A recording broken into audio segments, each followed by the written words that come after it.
The ongoing litigation between Atiku Abubakar and Chicago State University, which Tinubu sought to join, and the judgment was delivered against him, eventually he appealed. Now the verdict has been delivered by Honorable Judge Nancy Maldonado. While making her ruling, apart from the reprimand, she made it clear she ordered Chicago State University to make sure they deliver all the documents that Atiku requested before noon on Monday, 2nd October 2023. Their oral deposition must be done before 5 p.m. the following day. On the reprimand, she told Tinubu that they will not entertain any further appeal, that it will be denied. Of course, he can go to a higher court, which is the 7th District Court, to appeal, but it doesn't look like he will get a stay of execution because of the timing.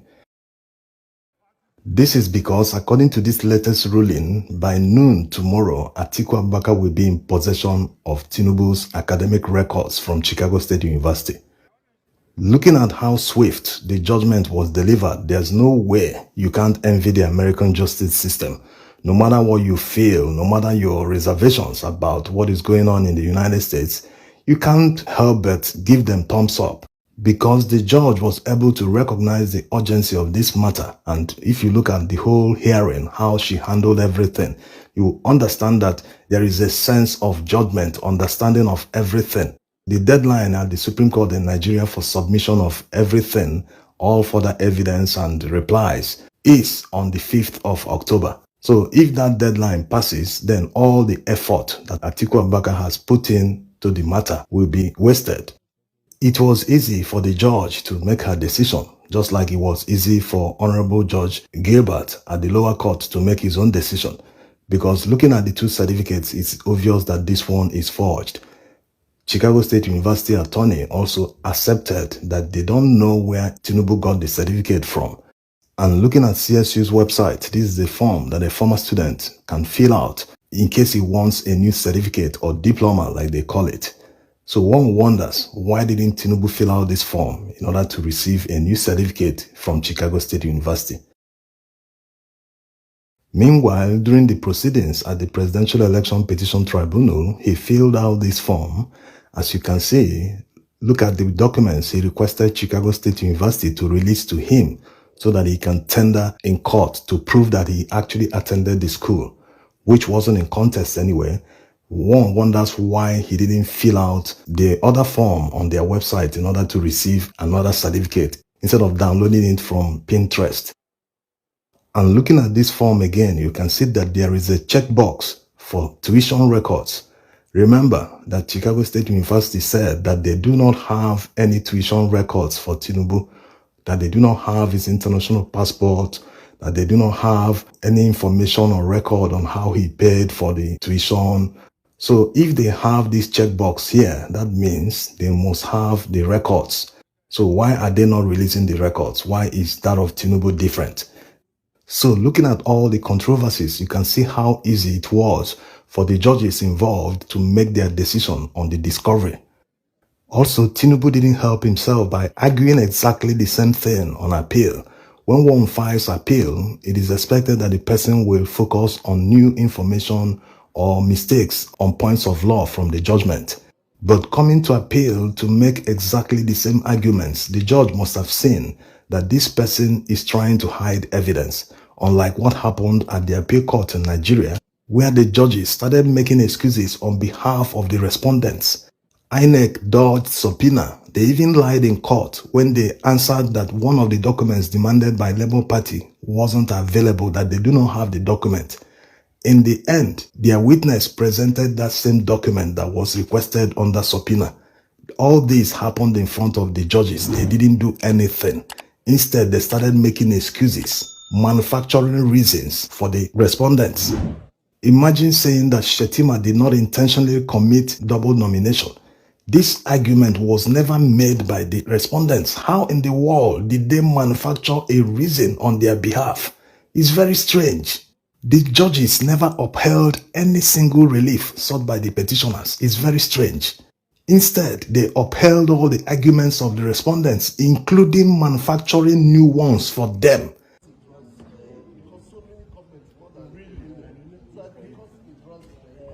So saying that they were biased is an understatement.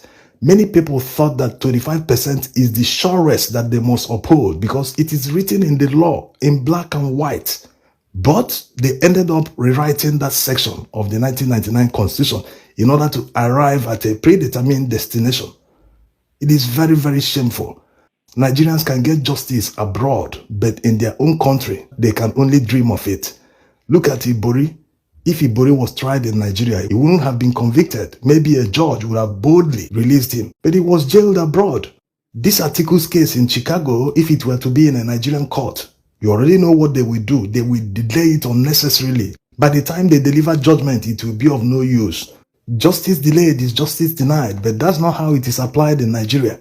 They will delay you into frustration. In fact, their attitude borders on relegation of duty. They know that this is urgent, but they will not act. Look at all the litigations that many parties brought before the inauguration.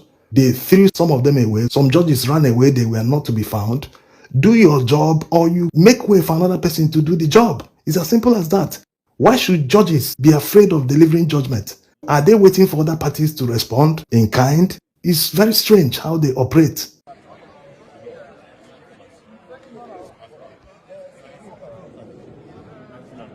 Another thing worthy of emulation from the US court is the fair hearing. Despite it being obvious that Tinubu was making the same argument, the court still allowed him. They gave him that fair hearing. Everyone has a right to be heard, but you can only dream of that in Nigeria. When judges turn against you and start insulting you, look at the wording of the judgment, one page.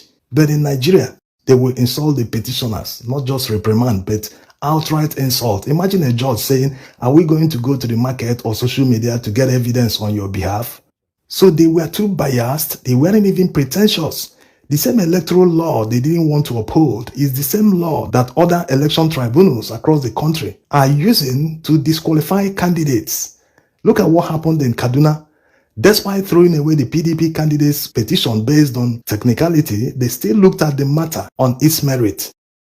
Yes, there's a lot of confusion after that judgment, but they actually upheld Obasani's win.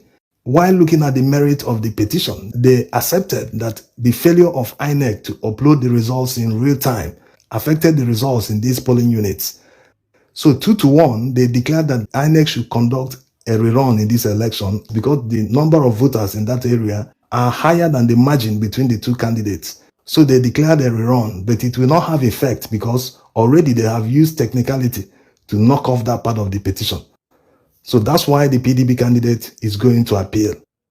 So a bystander will be asking, is it not the same electoral law that appeal court judges said that it didn't matter, that there was nowhere in the electoral law and the Nigerian constitution that it mandated upload of polling unit results in real time?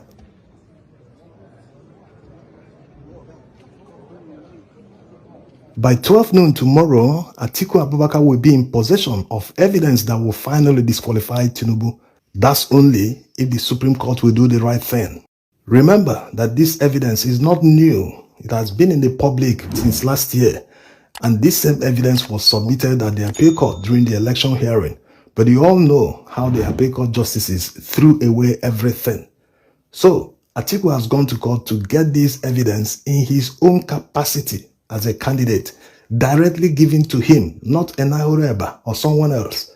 So it will be interesting to see how the Supreme Court will handle the new evidence. That's why we keep saying that we shouldn't be blaming all foreigners or former colonialists for our problems. Look at how they did their own part. They didn't hide any evidence. They upheld the law. The judge said that the discovery must be made. Let's know who is lying. Let's know who is telling the truth. Corruption is the major problem in Nigeria and Africa at large.